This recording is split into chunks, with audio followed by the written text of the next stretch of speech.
Hello, and welcome to episode 2 of Titan Cinema Talk, the podcast started by gun high school students who have a passion for film. I look forward to our upcoming segments on analyzing movies, conversing with guest speakers, and fun times for all. Today we have me, Ian, Josh, and Andrew. How you guys doing? I'm doing good. Doing fantastic. That's good. That's good. All right. Let's let's move into our first segment, film news, with Josh and Ian. I'm Joshua, and I'll be taking you back to the beloved Saw franchise with its ninth installment, starring Marty himself, Chris Rock, and Samuel L. Jackson as father and son detectives who might have to return to their city's grisly past to solve a new string of murders.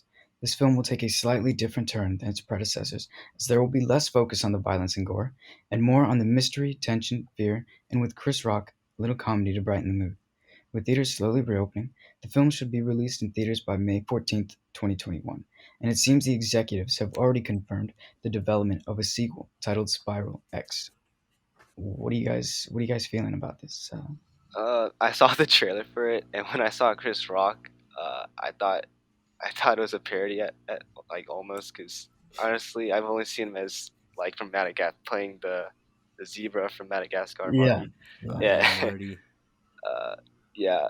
So I don't know. It's interesting. I didn't think he would be casted for this type of role. So yeah, we'll see. well, I don't know because it seems like he approached a Lionsgate executive and asked himself that he wanted to do this Uh, and like do something with horror. And they said they have the Saw franchise. It's probably one of their biggest horror things, and I guess he did a lot of the creative sculpting of the story. It seems there's going to be a little bit more like he's going to be kind of like a comedic relief. It seems, but also maybe trying to improve his acting as a character actor, maybe his skills in yeah, that area. yeah, that's good. Yeah, Yeah, so it should be cool, especially with Samuel L. Jackson, and it'll be nice because I think the best parts of the Saw movies for me were the story, the twists and turns, all of the cleverness and the irony, and the complex character structures that were buried by gore. And I'm not looking down upon gore, but it'll be cool to see this franchise twisted a little bit and more analysis on the story. Yeah, it'll yeah, be that's cool. Um, yeah, I've only seen one of the movies. I think it was the most recent one, but yeah, I thought it was cool. Yeah, for me, I've just seen parts of some movies, and yeah, it's like you guys said, it's pretty gory, surprisingly. So I'll try to at some point check out the other movies so I can see this because it seems like it's going to be interesting. Yeah. All right, moving on to our next film, Thor: Love and Thunder, directed by Taika Waititi, which is expected to come out May 6th, 2022. So Thor's getting a fourth movie. I'm really excited about this. Uh, it was confirmed by the president of Marvel Studios, Kevin Feige himself, at Disney Investor Day back in November. And there's not much known about the plot besides that, it'll take place after Avengers Endgame from 2019. And he will be working with the Guardians of the Galaxy. And I know he had some fun scenes with them in the last two Avengers movies. So I'm excited to see what happens with this one. And the cast includes Thor himself, Chris Hemsworth, Natalie Portman, Tessa Thompson, Chris Pratt, Karen Gillan, Christian Bale as the villain, Russell Crowe, which was announced recently in an unknown role, and many more.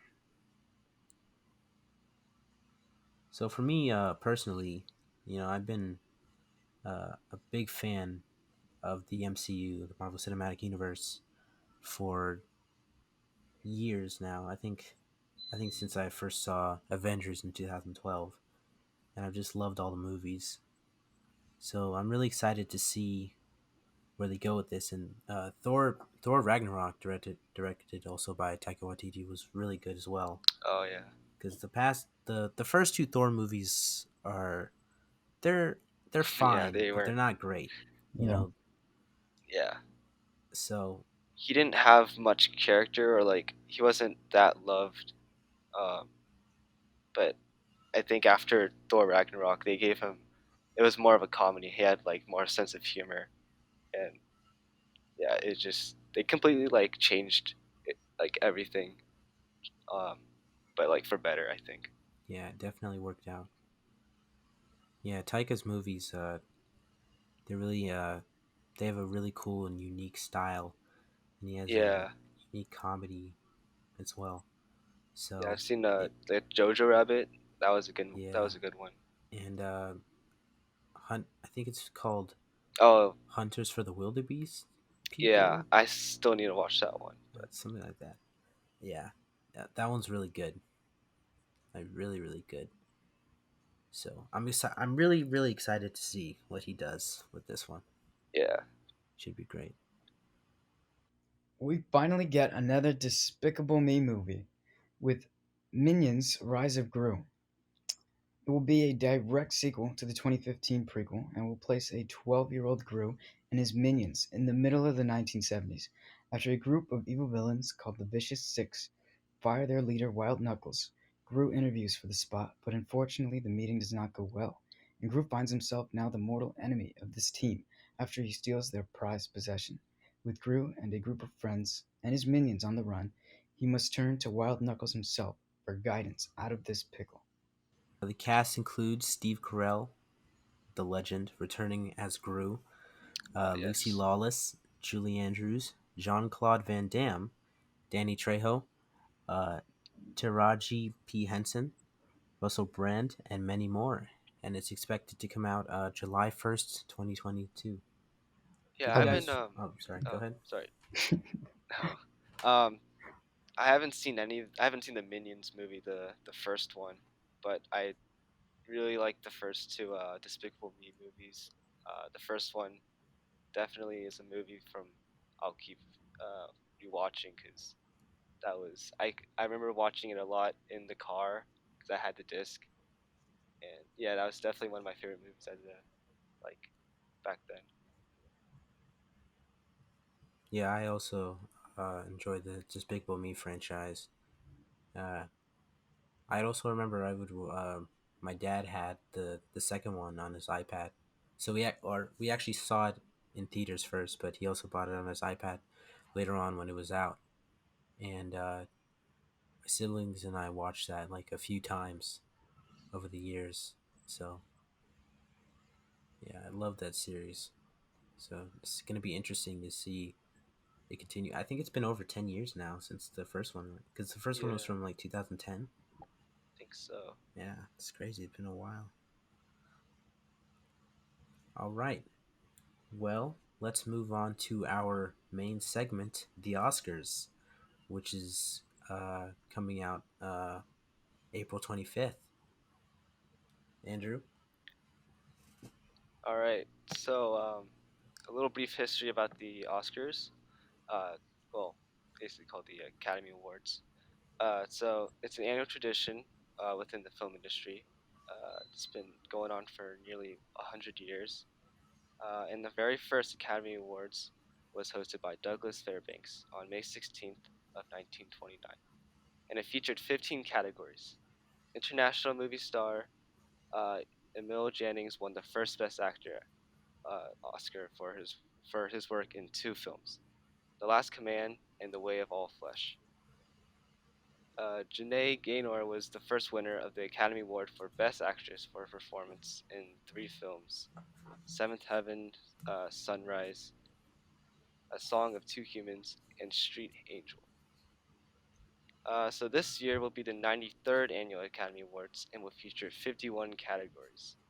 And apparently, this uh, the Oscars used to be held on Mondays, but I guess they changed it to a Sunday back in 1999. And so, yeah, tune in on Sunday for the Oscars. And moving on to nominations, uh, with our biggest category, Best Pictures, we first have The Father, directed by Florian Zeller.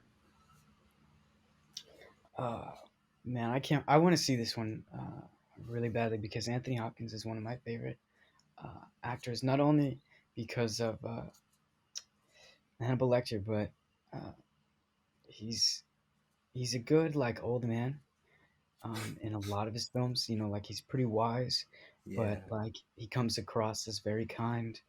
Um, he's very easily likable in his films. He's incredible in this one particular horror movie where he's kind of plays an exorcist, and you still get that same vibe, even though he's a little crazier and he's kind of surrounded by demons and he gets possessed himself. He makes it work. He's really an incredible actor. Um, and so, what I've heard so far is that this film was uh, not really like a particular downer, but it hits some very specific traumatic aspects of life, dealing with towards the end of a family member's life. I'm not going to say too much, but it's kind of in that range and it deals with that tension. So it's one of these films where acting is really the biggest priority because there's no action, there's no jump scares to rely on. It's really just the writing and how the actors can portray the emotion and keep the audience members just there, keep their eyes on the screen and follow along with each little thing that moves the story forward. And I know this film was originally a play, kind of like The Beauty of Parasite, where like just the stories, one of a kind. Uh, but like I said, a little not Parasite because it's definitely not a thriller. It takes a more, uh, I guess, not depressing, but very heavy material. So yeah, I'm excited to see this and see Anthony Hopkins. yeah, agreed. This has been on my list for a while, and yeah, I'm also a big fan of Hopkins as well. And I also actually I think the first performance I saw of his was Silence of the Lambs, of course, which he was obviously great in. It's fantastic. But he's also in this show called Westworld, which is on HBO or it's HBO Max, Oh yeah, and still I gotta watch recommend that that. if you guys haven't seen it. It's really good. And like Josh, like how you were describing him as like this old wise man who has like a kindness to him, even if he's not like deep down really kind or has like Yeah. ulterior motives. That you definitely get that same vibe from him in that show as well. So yeah, he's a phenomenal actor. So this is definitely on my list of movies to watch.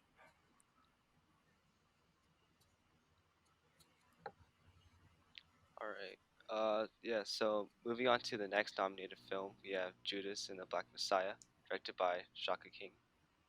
And yeah, I've seen this one, Me and too. I'm gonna just say, yeah. Go ahead. Oh no, I was just agreeing. No, sorry, go ahead. I was just agreeing. Oh, okay. uh, yeah, this one was very interesting. It's something that um, you would never learn in a history book, unfortunately, and it's like you learn more about the Black Panther gangs, um, and it was a shocking ending to me and very emotional. Okay, well, I've been unfortunate enough that I didn't get to see this one when it was on HBO Max. So I'd like to kind of pick your brains here, both of you, since you've seen this. I just like to clarify: have you guys seen Get Out? Yep. Yes. Okay. Uh, it seems like, from what I've seen from trailers, Daniel Kaluuya is kind of like he's a different character than who he is than like as Chris in Get Out. Right. And so I'm Yeah. curious what your opinions are of him as a character actor, like how he evolved, how he sculpted his character in Judas and the Black Messiah compared to Chris and Get Out.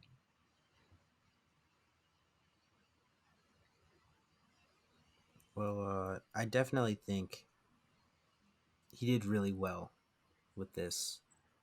Yeah. Well, actually, I honestly I think he could definitely win. I know he's nominated for best supporting actor for this film, along with Lakeith Stanfield, and both were fantastic. I love both actors, but I feel like Daniel definitely stole the show. He stole the show, and he was incredible. Actually I remember after I watched the movie, I was kind of doing some research of my own because similar to what Andrew was saying, you don't learn about these people. You don't learn about this hidden history of America. You know, there are plenty of things that because I feel like we. I don't want to go off into another rant about something else, but you know, we definitely don't learn a lot about.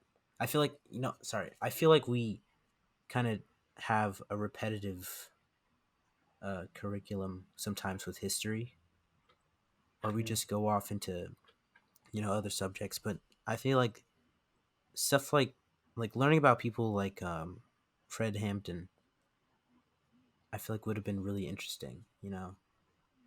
definitely. So Yeah, we definitely just kind of scrape the surface of history. We don't really get into these fascinating details that make a big impact in history. So yeah, definitely with you on that. yeah, but sorry, I kind of went off track. But back to Daniel, yeah, he did amazing. He did amazing. Yeah. I know there's one specific scene where he's giving a speech, and Oh yeah, that speech was. that I think that was my favorite scene. That was definitely my favorite scene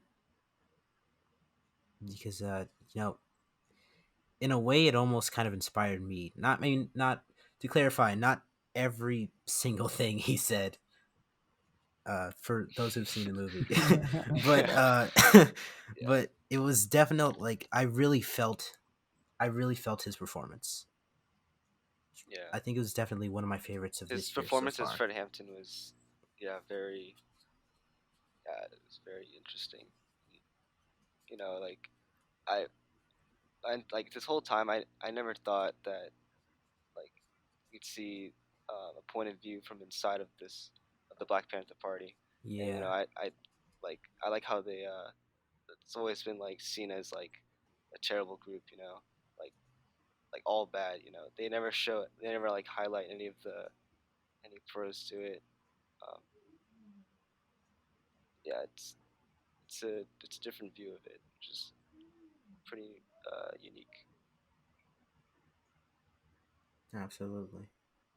Um, all right, so moving on to our to the next film, we have Mank by David Fincher. Ian, did you I get to see this one? Yes, I did. I watched this. I think maybe 2 months ago, I think back in February. Uh, I really enjoyed this one. This Oh, this might have been my first David Fincher film. Now that I'm thinking about it, okay. Yeah, and yeah, he I think he did a great job. Like he has a huge attention to detail definitely. with his films, and it was interesting to learn because I know it's about the the writer for Citizen Kane, I believe, right? Yeah, yeah, So well, first off, I haven't seen that movie, but that's also on my list. I'm gonna check that out. But it was definitely interesting to watch this and kind of learn a little bit more about old Hollywood, and I love how it goes into that as well. Like it definitely delves into that in this film, but mostly, of course, focuses on uh, Mank himself and his interactions with some other famous actors or filmmakers like Orson Welles.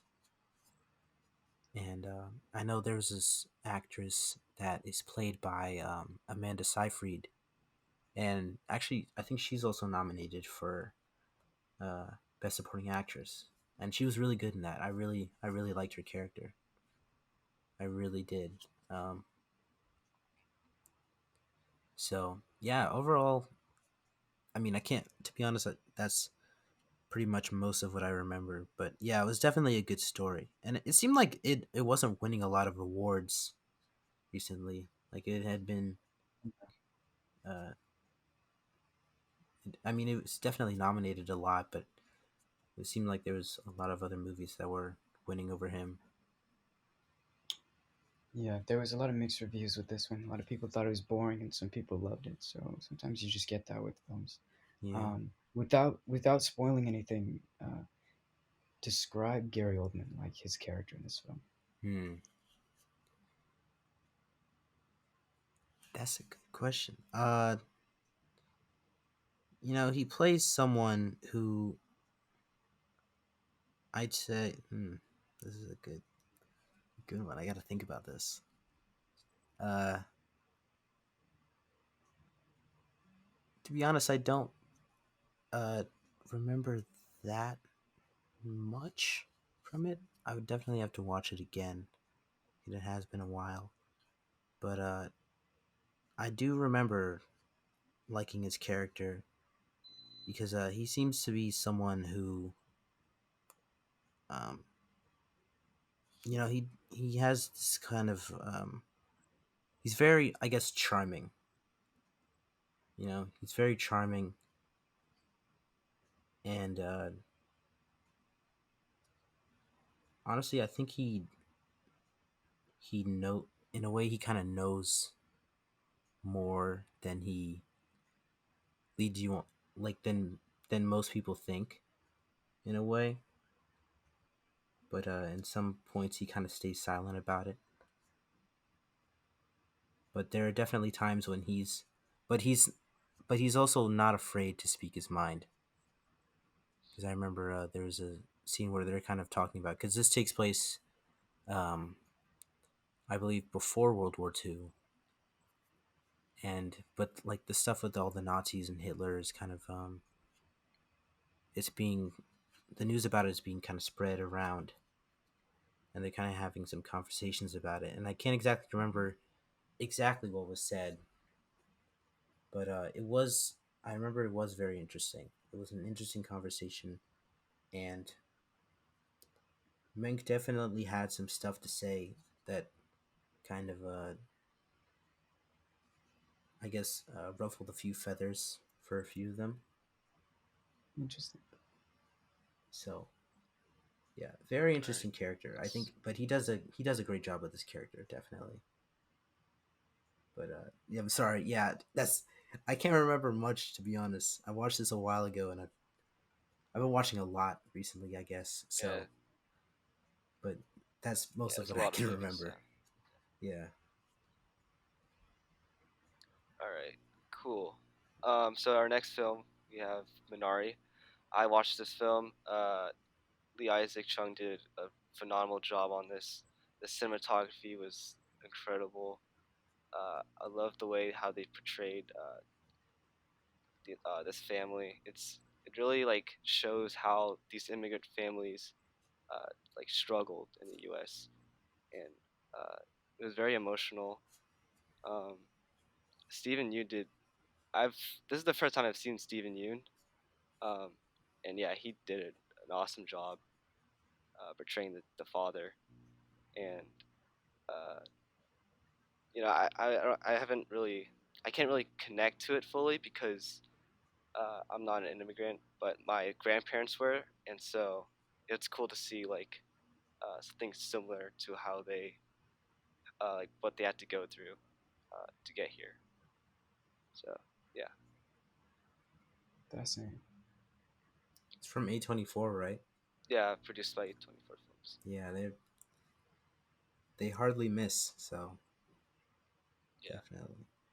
I've tried to learn as little as I can about this film because I just want to learn everything about it when I watch it. But it seems like it's, of course, like it's really really good. So I'm excited to yeah. watch it. Our next film we have Nomad Land, directed by Chloe Zhao.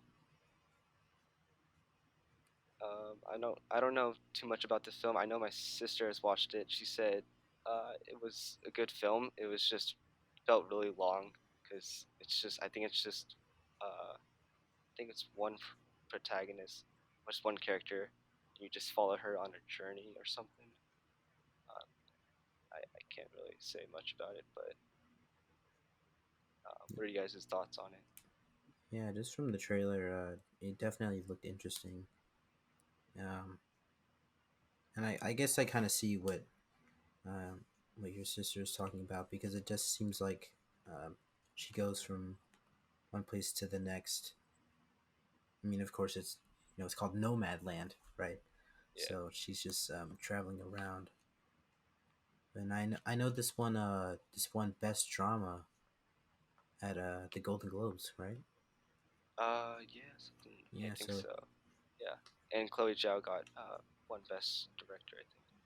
hmm, yeah. Yeah, Golden Globes. Well, I think it's likely that she could win an Oscar Yeah. for directing as well because it must be really really good. I definitely want to check it out because it seems like it must be a beautiful story because I know kind of like with what Josh was saying earlier about the father when you have to focus on. I feel like it can be harder to really focus on the writing and characters when there's I guess not a lot of action or horror like some or some like big comedy when you mostly focus on a character going through whatever they're going through in this Yeah. story.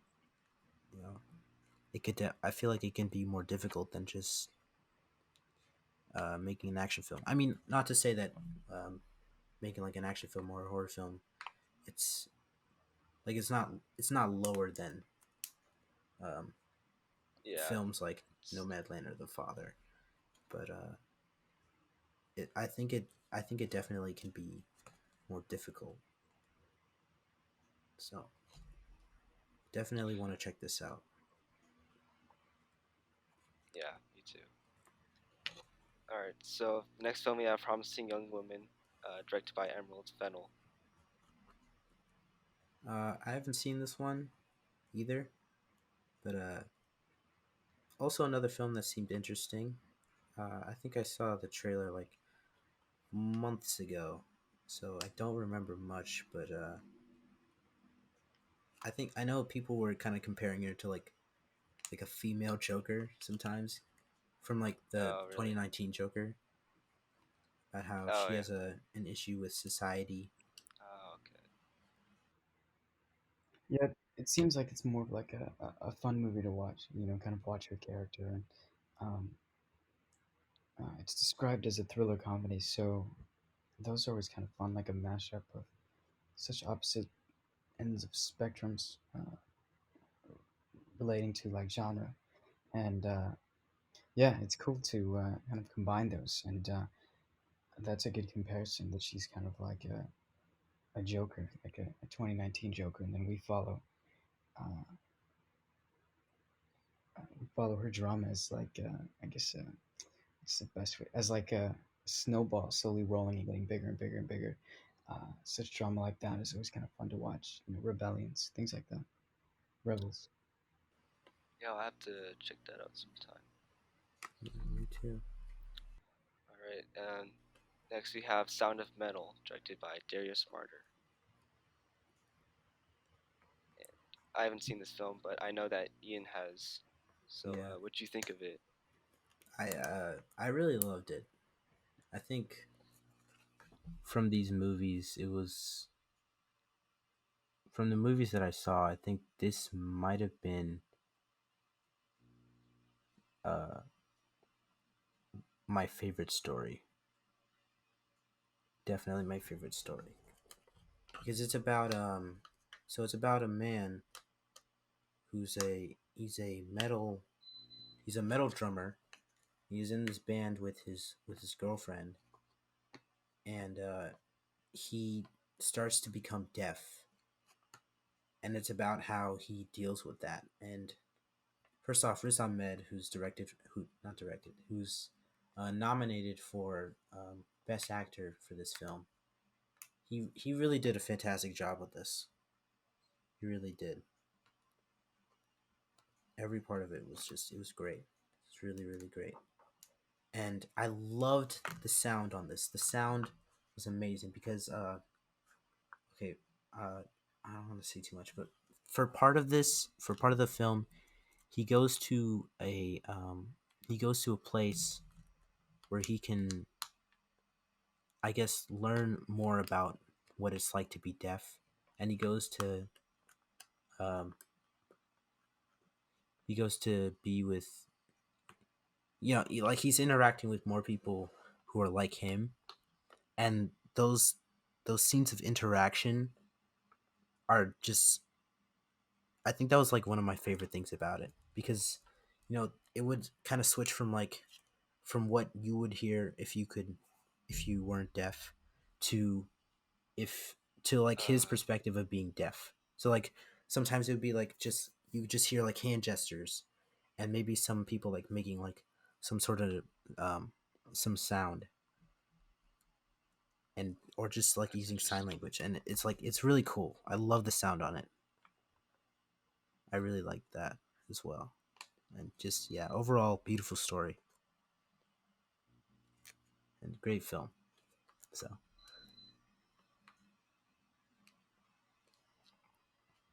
All right. Last but not least, we have the Trial of the Chicago Seven. Chicago Seven. Uh, by directed by Aaron Sorkin. Andrew, didn't you see this one? Am I correct? I have not, but Oh, I it is one of the top movies that I do want to see. yeah, it's on my list as well. I know. I don't know much about Aaron Sorkin. I haven't seen any of his films before. I, I believe Well, he. Oh, sorry. Go ahead. he's mostly like a very well respected screenwriter. You know, things like Social Network and Yeah, I such was about to complex say. Yeah. stories like that. He's just so clever with like Oh, those little dialogue cues that play into the story, and yeah, he's really a big thinker, very big mind. So as a director, I'm curious to see him too, I and did how he not know kind of. he wrote The Social Network. Yeah, that was Yeah, cool. it's a really good movie. And I know Sacha Baron Cohen is nominated for Best Supporting Actor, and yeah, I heard he was good in that. Apparently, I heard about this recently. Like the hardest thing for him to do was an American accent, which I find kind of interesting because if you know like some of his past characters, like he does Borat, and I know he does some like other characters as well. He does a lot of voices. Oh no, and he's King Julian. I forgot he's King Julian. Uh, Oh, yeah, really? yeah, I did not know he that. yeah, I learned about that recently. Yeah, it's interesting to learn about that because I know he can do a lot of different voices. But yeah, definitely want to see this as soon as possible. All right. Well, those are all the films for Best Picture, and I'm really excited to see how this all turns out and who wins what. I definitely think, or okay, so from what you guys have seen from this, or what do you think is your favorite movie from what you've seen from this list?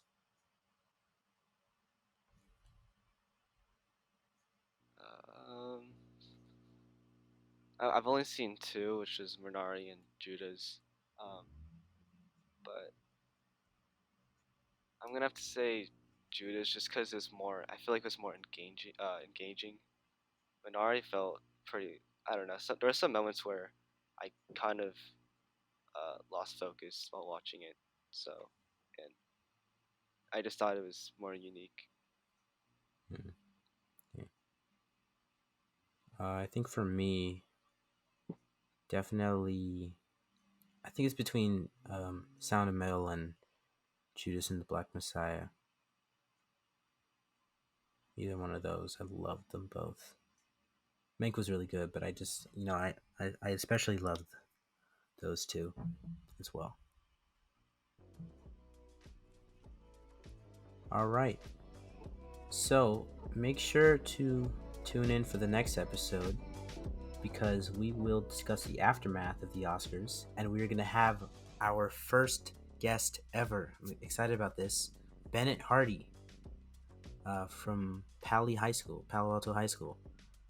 So make sure to stay tuned for that coming in the next few weeks. And make sure to follow our Instagram at titan.cinema.talk and subscribe to our YouTube channel. Thanks for tuning in, and that's a wrap.